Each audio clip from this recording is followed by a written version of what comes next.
ये digital digital लिखे हैं, लेकिन हम चाहते हैं कि इतने लेट आने में क्यों हुआ, इस अच्छे प्रोजेक्ट आने में क्यों इतना लेट हुआ, ये जानना चाहते हैं।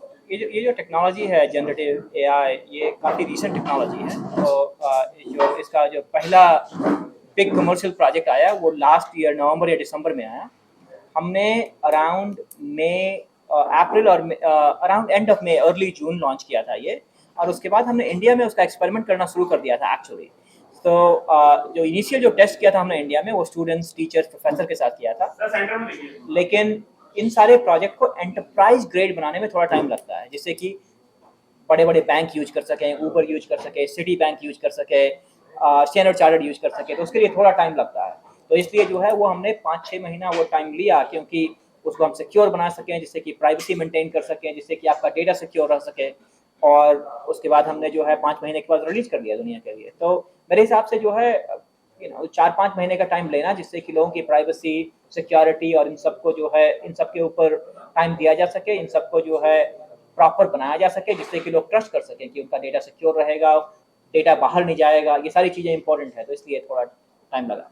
क्या कहेंगे इस प्रोडक्ट के बारे में, क्या है एग्जैक्टली, क्या आपने पेश किया है और कितना अलग है? तो ये प्रोडक्ट के पीछे 3 इम्पोर्टेंट चीज़ें हैं।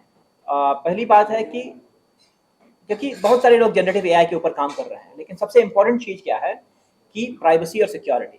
कि क्या, जैसे कि बड़े बड़े बैंक, यदि आप उनको डाटा देते हैं तो वो डेटा बाहर नहीं भेज सकते। आप उनको उनके ऊपर भरोसा करते हैं, जैसे कि आप बैंक के साथ काम करते हैं कि आपका डेटा किसी और को ना दे रहे हैं। तो उसका मतलब क्या है कि अगर हमें उनको सपोर्ट करना है तो हमको उनके इंफ्रास्ट्रक्चर के अंदर रह के रन करना होगा। डेटा इंडिया से बाहर नहीं जाना चाहिए, डेटा जो है हर इंसान का उसके अंदर रहना चाहिए। वो आपका जो है डेटा किसी और के मॉडल को ट्रेन करने में नहीं यूज किया जाना चाहिए। आपका जो डेटा है वो जो है क्या कहते हैं, हम खुद ट्रेन ना करें उसके लिए होना चाहिए। ये सारी चीज़ें, प्राइवेसी, सिक्योरिटी, एंटरप्राइज कंट्रोल, ये सारी चीज़ें जो है वो हम प्रोवाइड करते हैं in addition to all the capability that you saw. वो इंपॉर्टेंट है, जो कि बाकी लोगों का क्या है कि आप सिंपल जो है इंटरनेट के ऊपर क्वेश्चन पूछ सको तो वो जो है दे देगा, लेकिन वो डेटा जो आपके डॉक्यूमेंट के ऊपर हो, जो गारंटी करे कि जो है जो आंसर है वो आपके डॉक्यूमेंट के ऊपर से ही आंसर हो, तो वो सारी गारंटी जो है ये प्रोडक्ट देता है। तो ये जो प्रोडक्ट है ये सारे लैंग्वेजेज में जो है अवेलेबल है। तो आपने अगर डेमो देखा तो उसमें मैंने जो है डॉक्यूमेंट इंग्लिश में था और सवाल गुजराती में पूछा, और डॉक्यूमेंट मराठी में था और सवाल अंग्रेजी में पूछा। तो ये एक अच्छी चीज़ क्या है इस डॉक्यूमेंट, इस पर्टिकुलर प्रोडक्ट में, कि आपका जो लैंग्वेज का जो बैरियर है उसको वो बिल्कुल खत्म कर देता है। तो बहुत सारे जैसे ट्रांसलेट करते हैं हम लोग, तो उसमें जो वर्ड्स होते हैं बहुत सारे मीनिंग अलग हो जाते हैं, तो इसमें क्या डिफरेंस रहेगा? हाँ, तो मैं बताता हूँ। तो जो ट्रांसलेशन टेक्नोलॉजी जो रही है इसके पहले की, वो क्या करते हैं, एक एक सेंटेंस लेते हैं और वो सेंटेंस को ट्रांसलेशन करते हैं, ठीक है। तो उसमें क्या है कि आप पे अगर कुछ गलतियाँ हुई तो एक सेंटेंस में वो गलतियाँ पकड़ना थोड़ा मुश्किल होता है।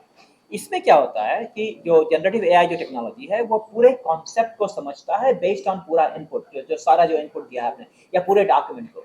और अगर वो आपको समझ में आ गया और उसके बाद आप आंसर कर रहे हो, तो ये एक्चुअली ये वर्ड टू वर्ड ट्रांसलेशन नहीं कर रहा है, ये उस कॉन्सेप्ट को समझ रहा है। जैसे कि आप मुझसे हिंदी में सवाल पूछे और मैं आपको अंग्रेजी में जवाब दूं, तो ऐसा नहीं मैं कर रहा हूँ कि मैं पहले हिंदी में जवाब निकाल रहा हूँ और अंग्रेजी में ट्रांसलेट कर रहा हूँ, ऐसा मैं नहीं कर रहा हूँ, राइट। मैं सोच रहा हूँ और डायरेक्टली इंग्लिश में बोल रहा हूँ, तो ये कॉन्सेप्ट वैसा है।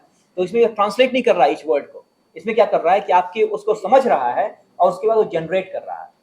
और इस वजह से जो है इसमें गलतियां कम होती है, और वो स्पेलिंग मिस्टेक और वो सब जो इनपुट में है वो आउटपुट में नहीं आता, क्योंकि ये वर्ड टू वर्ड ट्रांसलेशन नहीं कर रहा, एफिशिएंट बना सके। क्योंकि इन सब ये सारी जो चीज़ें हैं ये जनरली किसको सर्व करती है, आप लोगों को, राइट। अगर ये सारे लोग जो है इन सब टेक्नोलॉजी को इस्तेमाल करना शुरू करें तो ये किसका फ़ायदा है, ये आप लोगों का। जैसे आप अगर लोन के लिए अप्लाई करते हैं, अगर आपको लोन 5 मिनट में मिले रादर देन जो है 5 हफ्ते में, तो सबको फ़ायदा है ना। अगर आप जब इंश्योरेंस क्लेम करते हो, अगर 3 महीने के बजाय वो 3 दिन लगे तो ये सबको फ़ायदा है ना।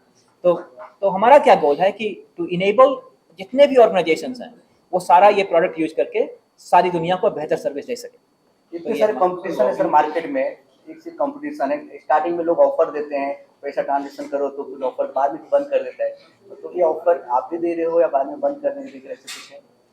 तो हम जो है इस बिजनेस में पिछले 7-8 सालों से हैं एक्चुअली। अगर आप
के साथ वो अपने प्रोसेस को ऑटोमेट कर सकते हैं जब जो भी डॉक्यूमेंट रिलेटेड हो।